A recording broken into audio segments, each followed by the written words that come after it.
এই তোমরা আজকেই চলে যাচ্ছ? এই দেখো কাণ্ড, এরা আজকেই চলে যাচ্ছে, কি অবস্থা! আরে আমি তো ভেবেছিলাম তোমরা আরো কয়েকদিন আগে চলে যাবে। এই শোনো, মিষ্টির আনা বন্ধ করো, মিষ্টি আনা বন্ধ করো, এটা খুব বাজে একটা ফর্ম্যালিটি। নিজের লোকের কাছে আসবে, 150-200 টাকার মিষ্টি এনে খরচা করবে, কেন এগুলো করছো? বরং তুমি যে 1.5-2 সপ্তাহ থাকো, ওটার একটা হিসাব করে টাকা দিয়ে দাও। আমার মানে ওই এক্সপেন্সের ব্যালেন্সটা তাহলে মানে বিগড়াবে না, বুঝতে পারছো তো?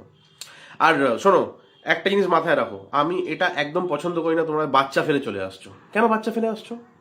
কেন বাচ্চা ফেলে আসছো? দ্বিতীয়বার তোমরা বাচ্চার সাথে থেকে যাবে বাড়িতে।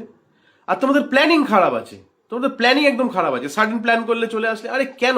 একটা প্রপার ডেট ফিক্স করো, আগে থেকে একটা স্ট্রং একটা প্ল্যান করি। ঠিক মজা হলো না এবারে। একটা প্রপার ডেট ফিক্স করো, ওই ডেটে আমি বাড়ি থেকে বেরিয়ে যাব। এই চলে যাচ্ছ কোথায়? আরে শোনো শোনো শোনো শোনো শোনো, কিছু সিরিয়াস কথা বলি।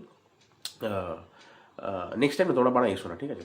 এই এই চলে, আচ্ছা শোনো শোনো শোনো শোনো, এই কাকু কাকিমাকে আমার প্রণাম দিতে হবে না, ঠিক আছে? আমি এমনি সহ্য করতে পারি না ওদের।